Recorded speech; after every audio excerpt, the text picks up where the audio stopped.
భారతదేశం ఎగుమతి చేసేటువంటి వస్తువులపై అదనపు టారిఫ్ విధించాలని ట్రంప్ నిర్ణయం తీసుకున్నట్టుగా వస్తున్నటువంటి వార్తల నేపథ్యంలో ఒక విషయం ఇక్కడ అర్థమవుతుంది. తనకు మిత్రుడే ప్రపంచం మొత్తానికి మిత్రుడిగా ఉండాలి.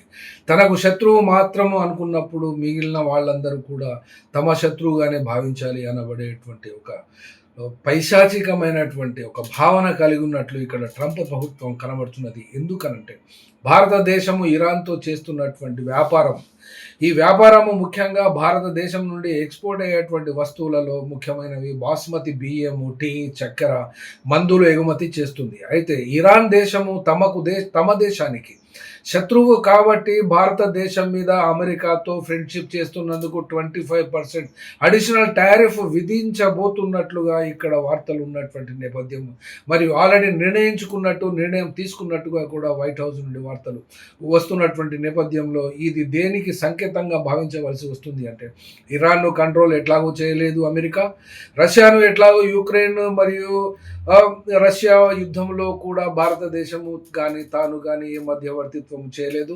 మరి ప్రపంచంలో తనకున్నటువంటి శత్రుత్వాలు మామూలు కాదు. గత 100, 200, 300 సంవత్సరాల నుండి ఇప్పటి వరకు కూడా ప్రపంచంలో తాను కొనుక్కున్నటువంటి శత్రు వైఖరిని ఇప్పుడు భారతదేశాన్ని మెడకు కట్టి భారతదేశాన్ని అవి తీర్చాలి అని ఒక విధిస్తే ఈ షరతులు ఇక్కడ ఎవరు నష్టపోవాల్సి వస్తుందంటే పాలకులు ఎప్పుడు నష్టపోరు.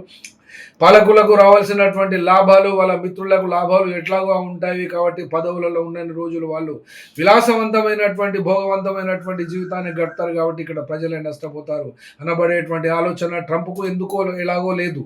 ఎందుకంటే తన యొక్క దేశమే మాగాకి అనగా మేక్ అమెరికా గ్రేట్ అగైన్ అని ఒక వైపున చెప్తుంటే భారతదేశ నరేంద్ర మోడీ ఉన్నటువంటి ఈ యొక్క ప్రభుత్వము